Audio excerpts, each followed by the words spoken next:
We begin tonight with former President Trump back here in New York, where he will surrender to authorities tomorrow and face criminal charges. Sources telling ABC News there could be about 24 separate counts after an investigation stemming from that hush money payment to Stormy Daniels in the crucial final weeks of the 2016 election. It is still unclear tonight what these charges will include. The former president's return from Florida covered live today on cable news, his private plane there touching down at LaGuardia Airport. A motorcade waiting on the tarmac, traffic cleared through Manhattan for the ride to Trump Tower.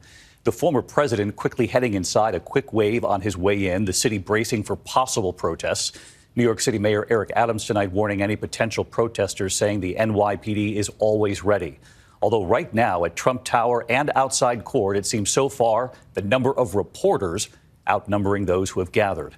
The former president will be escorted to court tomorrow in a motorcade of police and Secret Service. He will stand before the judge to hear what charges he faces. And tonight, what we've learned about what the public will now see. ABC senior investigative reporter Aaron Katersky leading us off tonight outside criminal court in Lower Manhattan. Tonight, former President Donald Trump waving as he arrived in New York, where less than 24 hours from now, he is due to surrender to face criminal charges. His journey from Mar-a-Lago receiving live coverage on cable TV, supporters lining the route to cheer. After landing in New York, streets were blocked off to make way for his motorcade. Tomorrow, the former president will become just another criminal defendant on the downtown docket. And yet, he is no ordinary defendant.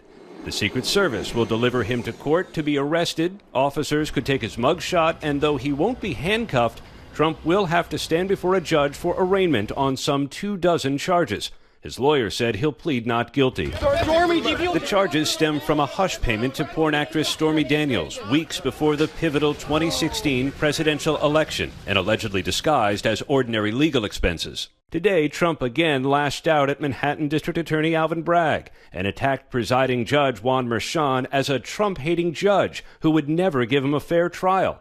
Assertions Trump's own lawyer would not repeat. No, I don't believe the judge is biased. I mean, the president's entitled to his own opinion. Trump has called for supporters to protest his arrest, and here in New York, the city is on alert.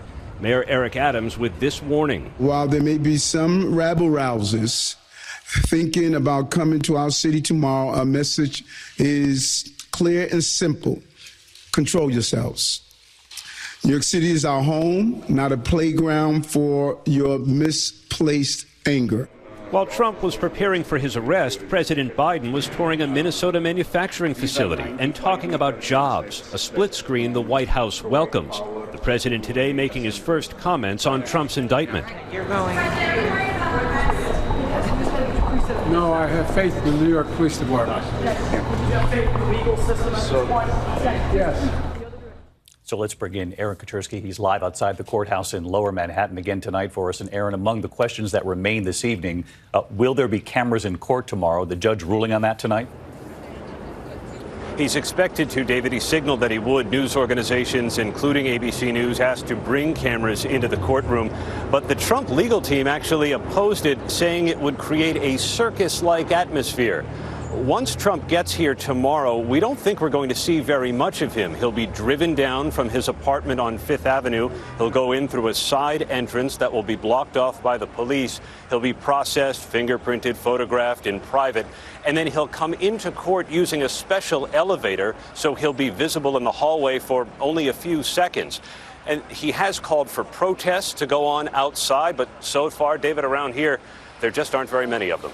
David? Aaron Katersky will be on the air with you tomorrow here. Aaron, thank you. The former president, of course, no stranger to legal fights, and as tomorrow's arraignment approached, he stepped up his attacks on the prosecutor and on the judge. And there is news tonight on a key addition to Trump's legal team. ABC's chief Washington correspondent Jonathan Karl outside Trump Tower tonight.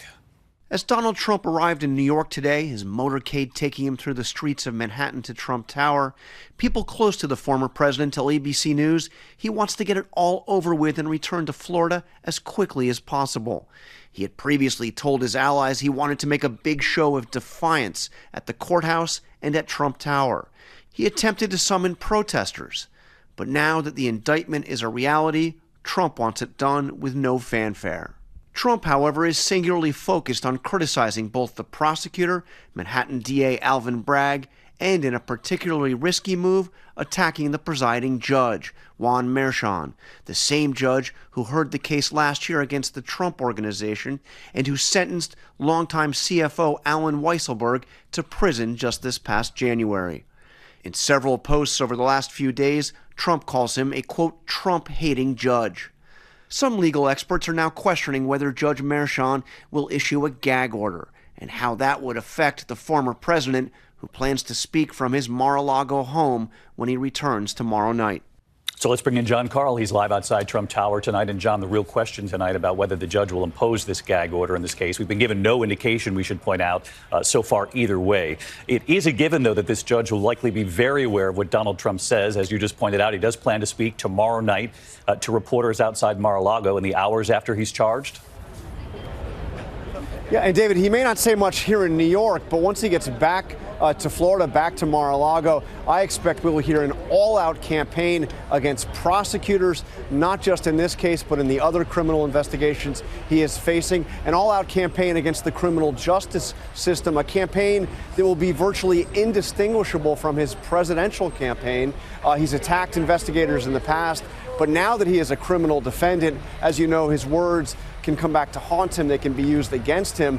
Meanwhile, he has kind of ramped up his legal team, adding a former prosecutor to his criminal defense team named Todd Blanche, somebody who worked as a federal prosecutor here in New York. Real quick, John, just out of curiosity, it looks fairly quiet, though, outside Trump Tower there. Many, many more reporters here than just about anybody. Not many protesters at all. All right. John Carl, we'll see you tomorrow night. Thank you, John.